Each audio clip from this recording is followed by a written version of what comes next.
e o roteiro para a nossa viagem para fora. E aí eu preciso de apagar o plano.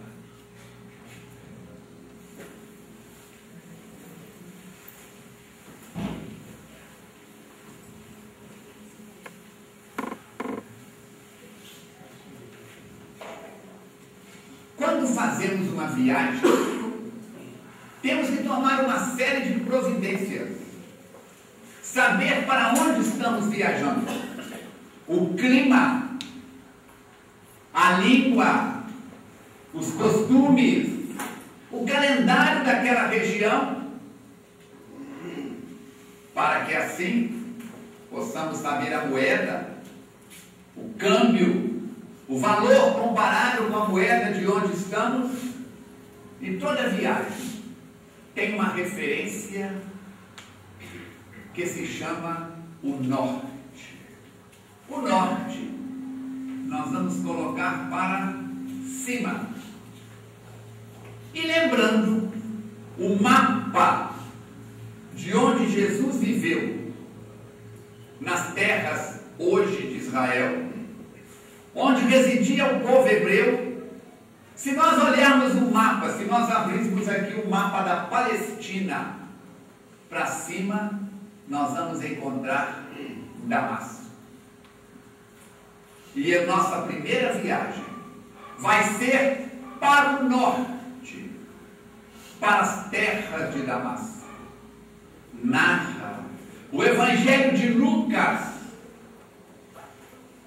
e o Atos dos Apóstolos que um discípulo de Gamaliel, que era um dos sacerdotes mais respeitados e conceituados de Jerusalém,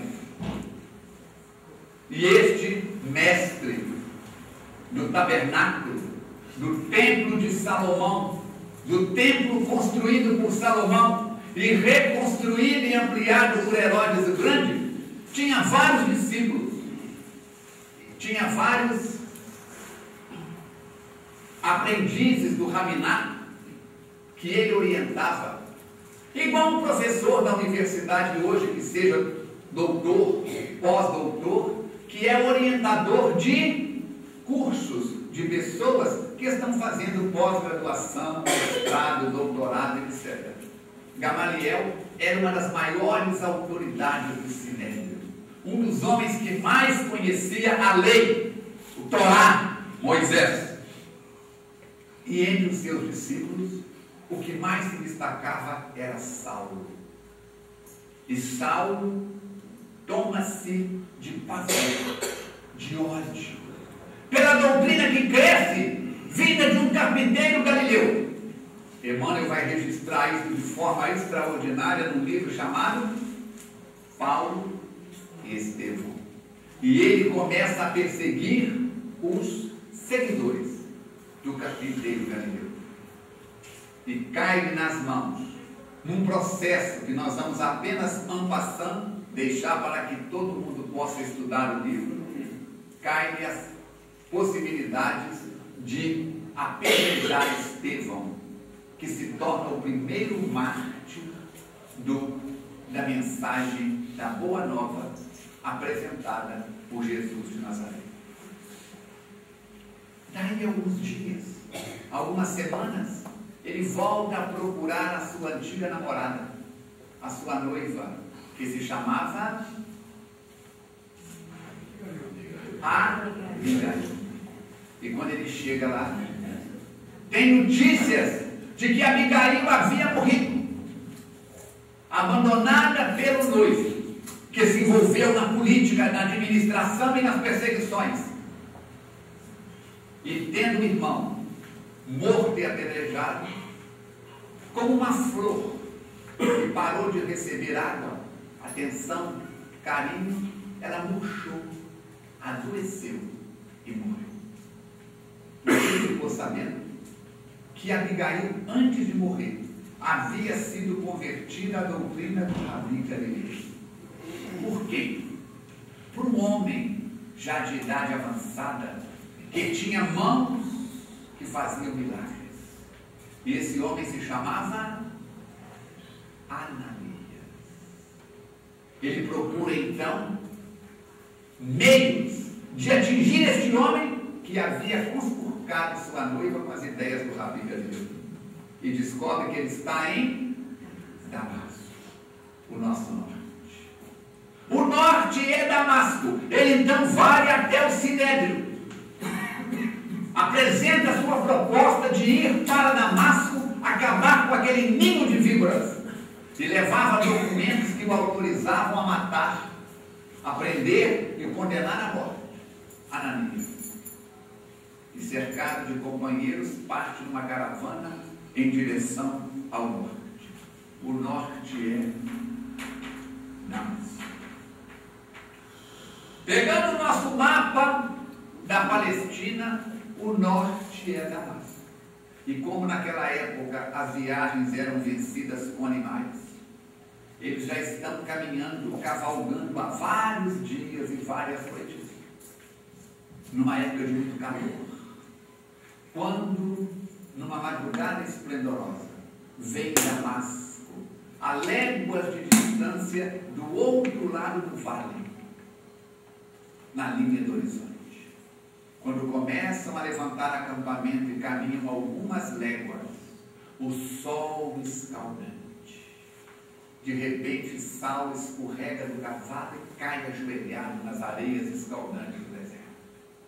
Porque à sua frente, rivalizando com o astro rei, um outro foco de luz mais forte se faz presente. E de dentro daquele foco de luz, um homem com as mãos estendidas, luminescentes, aproxima-se dele e diz a ele: Saulo, Saulo, por que me persegues? E ele caído no chão, envolvido naquele foco de luz, vendo aquele homem de beleza extraordinária, ele pergunta: Senhor, quem sois? Já não é mais a autoridade do Sinédrio. É agora alguém que está submisso pela força magnética de uma força superior. Já não é mais o doutor da lei. É agora o simples servo de uma força superior que eu faço ficar de joelhos pela sua autoridade moral. E o homem limbado de luz lhe diz: Eu sou Jesus a quem persegues. E ele começa um diálogo com aquele ser superior e recebe orientações de ir. Ele pergunta: Senhor, que queres que eu faça? É orientado a ir então seguir adiante na direção de Damasco, que lá lhe será dito que necessário se faz, em caráter de urgência. Qual o procedimento? O que fazer? Os companheiros fogem debalar a carreira, porque ali está o doutor da lei, ajoelhado no deserto, falando com algo que ninguém vê, como se estivesse enlouquecido. Ficam à distância, e quando o transe termina, Saulo está chorando, eles voltam, se aproximam, e Saulo está cego. Seus olhos estão como que cobertos por escamas. Temerosos, eles levam Saulo até a periferia da cidade e o deixam numa estalagem simples e voltam para Jerusalém. Outros vão até as autoridades locais para prestar situação. E Saulo permanece ali por 3 dias e 3 noites, mergulhado numa escuridão, em reflexões íntimas, temeroso, angustiado, inseguro, quando depois de 3 dias acontece algo extraordinário. E para saber se é algo extraordinário, vocês vão comprar o livro Paulo Estevam, porque é tão extraordinário que eu espero pelo menos ter despertado a curiosidade de vocês. O nosso norte é Damasco. E se nós temos Damasco na nossa vida como norte para a viagem exterior, qual que é a palavra da viagem interior para Damasco? É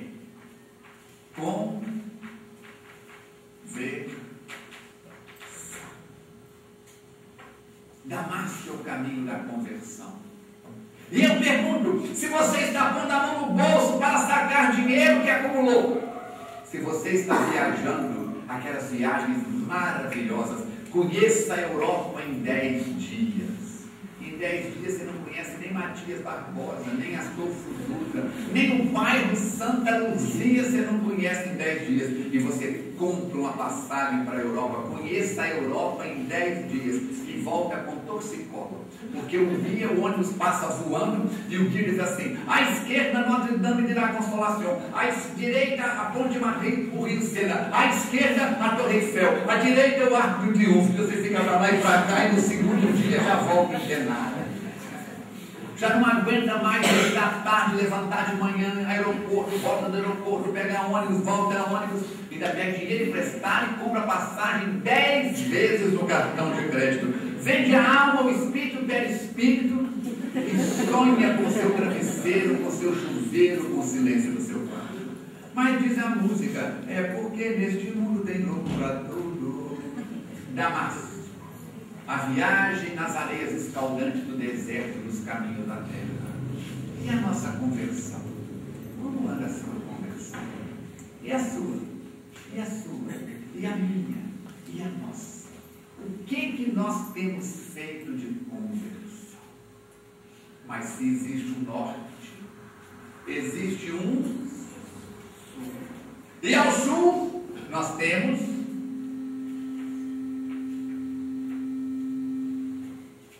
eu viro para lá, eu viro para cá. Ao sul, nós temos Jerusalém.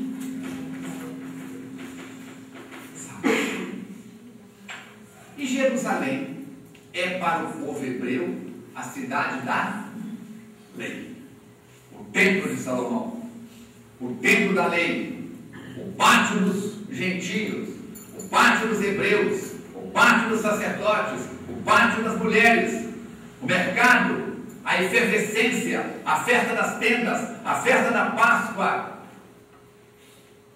Tudo converte para Jerusalém. Jesus está em Cafarnaum e pergunta aos discípulos em determinado momento: que diz o povo a meu respeito? Que dizem os homens lá fora a meu respeito? Quem lembra a resposta? Uns dizem que tu és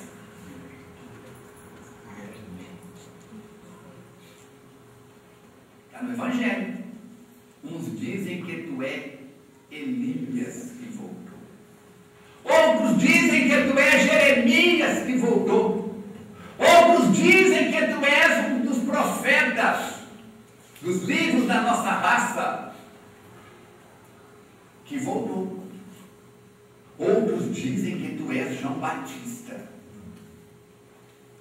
Para o povo dizer que Jesus era Jeremias, Malaquias, Elias ou um dos profetas, é porque o povo acreditava na reencarnação. Por isso é que Jesus, quando Nicodemos vai procurar Jesus na casa de João Marcos, na periferia da cidade, e pergunta a Jesus: o que é necessário para nascer de novo? Ele responde: nascer da água e do fogo, nascer do corpo e do espírito. E Nicodemos pergunta: mas como pode um homem já grande, enorme, voltar ao ventre de sua mãe? É necessário nascer de novo? Ele disse: tu que é doutor da lei não entende essas coisas? Como é que o povo vai entender? Era comum entre o povo hebreu acreditar na reencarnação. Por isso é que eles disseram. Em outro momento, quando Jesus desce do Monte Tabor com Simão, Tiago maior e João, que eles perguntam, Jesus encontrou com Moisés e Elias. E um deles pergunta: mestre, não disseram que era necessário que primeiro Elias viesse para depois tu chegares? Jesus então diz para eles assim: em verdade, eu vos digo que Elias já veio e não o reconheceram. Está no Evangelho do católico, do protestante, do Evangelho segundo o Espiritismo, assim. E eles entenderam que ele se referia a João Batista. Se João Batista veio, era Elias e não foi reconhecido, é porque João era a reencarnação. E o povo diz que não tem reencarnação no Evangelho. É cego, é caolho. Na terra de cego, quem tem um olho é caolho. É caolho. Quem ri por último é atrasado, retardado. É isso. Se o nosso norte é Damasco, e Damasco é conversão, o sul é Jerusalém. Aí Jesus pergunta para Simão: Simão, e tu, quem dizes que eu sou? Simão levanta-se, seus olhos se iluminam, e ele diz: eu digo que tu és o Filho de Deus, o profeta dos profetas, aquele que vem trazer-nos a mensagem de revelação. Jesus olha para ele e diz: não és tu quem fala, é a voz superior que fala em ti. Quer dizer, naquele momento, se era a voz superior que falava nele, era a voz espiritual. Ele foi médium de incorporação, como se diz erroneamente, ou de psicofonia, conforme Allan Kardec nos informa. Mas dali a pouco ele diz: é necessário que o Filho de Deus, o Filho do homem, desça a Jerusalém para ser sacrificado e dar testemunho da verdade. Imediatamente Simão levanta e diz: nós não deixaremos o cordeiro ser sacrificado. Tu ficarás conosco aqui em Cafarnaum, no conforto e na proteção deste ambiente. Não deixaremos que tu sejas mutilado. Jesus levanta e diz para ele: afasta-te de mim, Satanás. E eu pergunto: o que quer dizer Satanás na língua do povo hebraico? Não que fizeram da palavra Satanás os teologistas de Roma, que provavelmente somos muitos de nós mesmos. O que quer dizer Satanás? Significa espírito inimigo da verdade. E o povo acha que Satanás é um negócio de chifrinho, de espírito na mão. Isso é ignorância. Nós não lemos Allan Kardec. Vamos saber cultura oriental? Allan Kardec é um grande desconhecido da família espírita. Assim, quando ele diz: afasta-te de mim, Satanás, espírito mentiroso, espírito inconveniente. Olha Pedro sendo médium de novo da perturbação. E Jesus desce e acontece tudo o que acontece.